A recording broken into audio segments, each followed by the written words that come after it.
Hello, dear viewers. It's George from Ireland. So, welcome back to my channel. So, I'm commenting on this extraordinary Ukrainian incursion into Russia. Now, since the first few months of the war, Ukraine has occasionally crossed over into Russia, sometimes for a matter of just a few hours, but not on a large scale. Sometimes it was the Freedom of Russian Legion, as in anti-Putin Russians who want to liberate their country, bring down Putin's Nazi regime, reintroduce democracy and human rights into Russia, and they realize they can only do that if Russia loses this war against Ukraine. But now these are Ukrainian troops themselves, with possibly some Russian exiles as well, and is on a larger scale. It has lasted for 4 days already, and there isn't a sign it's going to end imminently. Um, Various questions to ask is, why is Ukraine doing this? How serious is it? How is Russia going to respond? Or why are they doing it? Partly because defending in Lugansk and Donetsk was not very successful. It wasn't a disaster, but they were gradually being pushed back. It was attritional warfare. Obviously, Russia's got a much bigger population than Ukraine, almost 4 times bigger. And yes, the Ukrainians were inflicting more casualties on the Russians. Was it 2 for 1, 3 for 1? Was it even 4 for 1, something like that? But unless it's beyond 4 for 1, eventually the Ukrainians are going to run out of people sooner. Remember, Russia had way more success in recruiting foreigners, you know, Indians, Nepalese, all sorts of nationalities, Cubans. And yeah, there is a freedom of Russia, sorry, freedom international legion for the territorial defense of Ukraine. That might be as few as a few hundred soldiers, whereas Russia's got tens of thousands, and often they're migrant workers from Kyrgyzstan, Tajikistan, and so on, who are joining because they're told this is the way they can get Russian citizenship and so on. So yeah, people are being killed, Russian soldiers, but they're not obviously they're not all Russian citizens, and even when they often not ethnically Russian, and because of the racism in the system, they don't care about the ethnic minorities so much. So and also the Ukrainians, they were preparing for the probability of Donald Trump being re-elected, and I still think he will be re-elected. Obviously, I'm less sure than before, and Trump would almost certainly at least reduce military aid to Ukraine, maybe cut it off altogether. Even if Trump is minded to continue the aid, the Republicans are very likely to control either the Senate or the House of Representatives. Even if it's the Democrats get everything, the Democrats might be less generous than before. So there may well have to be negotiations with Russia next year. Zelensky softened its stance on this considerably in the last few weeks. So they want to be in a stronger possible position from which to negotiate, to make concessions, possibly holding Russian territory, and they can trade that Russian soil for Ukrainian soil, something like that. The other one is, you're doing what the enemy didn't expect, get into these soft areas behind. Russia is so enormous, you can't be strong everywhere, cut off their supply lines. I've been saying this at the beginning of the war. I don't know why they're not blowing up tunnels and bridges, because logistics is Russia's Achilles heel, so they can't get the trains and trucks through with munitions and everything else. Now, I think there has been some of that by special forces or whatever, secret agents, because there've been quite a few trains that have been derailed, things that got bang in the night, fires started. All right, some of this would be accidental, but it's happening more than one would expect over the last few months. And Ukraine's usually not claiming these sort of things, or an explosion in a Russian naval dockyard in the Black Sea. The point is, Russia might be so worried about this invasion into this border region that they withdraw some forces from the front line, because the rest of Russia is actually rather denuded of forces. We know that manpower is an increasing problem for them, which is why they've increased the bounty for joining up.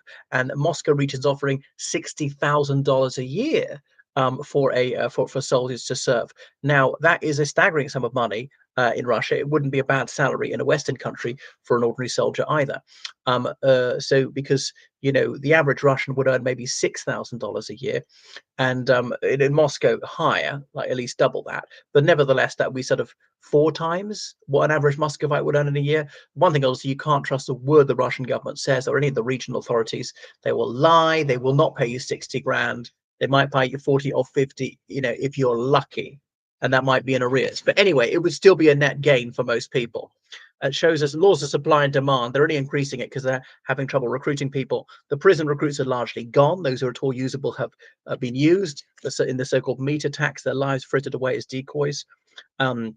And Central Asian laborers are less inclined to join. Those who are minded to enlist have already done so. They had 10 million migrant workers before COVID. 10 million. They've only got 6 million now.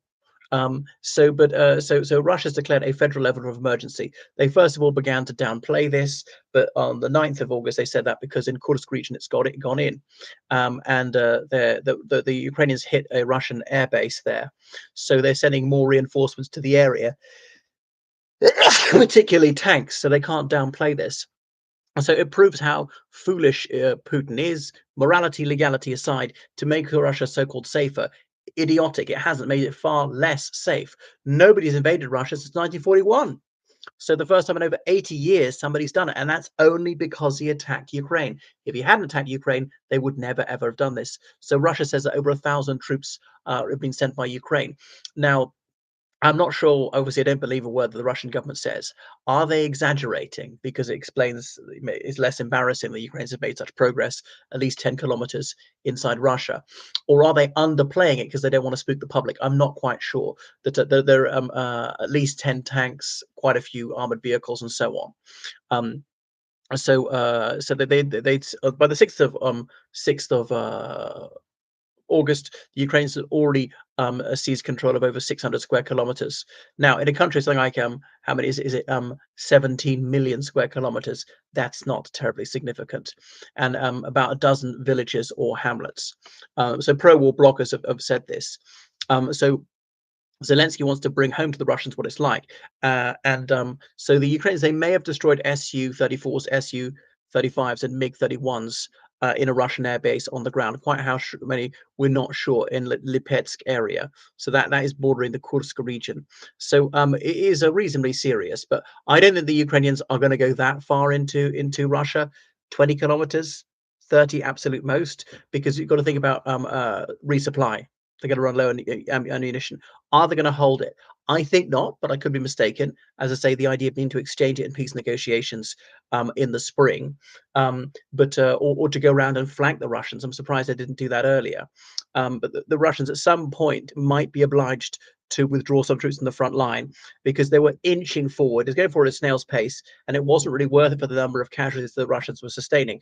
Now, Ukraine regularly claims to have inflicted over 1,000 casualties a day on the Russians, but again, I take that with a fistful of salt. Casualties doesn't mean killed. Some of them would be killed. That number would be killed. Maybe a quarter of, if it really was 1,000 casualties, maybe a quarter be killed. The rest were wounded. Very few taken prisoner these days. But if they say 1,000 casualties are inflicted, I'm thinking it's more like half that. So Russia clearly is worried about this, and TASS has talked about that. But is it a waste of resources from the Ukrainians? Possibly, considering they're stretched rather thin. But it might actually work for them in that Russia withdraws some troops in the front line, so that the Ukrainians can use their armor and their mobility rather than be stuck in positional warfare just in the trenches and things like that. And so when mobility matters, the Ukrainians have maybe got greater maneuverability, greater adaptability. The Russians are very, how to put it, not disciplinarian, run by martinets, just too close-minded, too rigid, too inflexible, and also just amount of munitions doesn't matter as much when some of it's by maneuver. Where if they're just sitting in a trench, the amount of munitions matters an awful lot. So we shall see. But could it be unwise to Ukraine? Is this when Russia's actually going to pull out the weapons of mass destruction? I don't think so. We have heard some nuclear drills that they really wanted us to know about. Obviously, military exercise is usually top secret in Russia, but this is where they broadcast this because, again, it's intimidatory. It's intended to scare Ukraine, scare Ukraine's allies. Goodness. Anyway, I mean, I think the Ukrainians will probably withdraw in a few days when resistance stiffens up and Russia's troops in there. But then that might actually, take the pressure off sufficiently. The Ukrainians in Donetsk and Luhansk, they might even be able to have a bit of a counterattack there, because the Ukrainian attempt to counterattack across the river Dnieper near Kherson, that's been going for months. That's stuck in the mud, and they're hemmed in, and they might actually have to withdraw from there. Anyway, thank you so much for watching my channel. Make sure you subscribe on Patreon, donate on PayPal. George Callahan 79 at gmail.com. Toodaloo.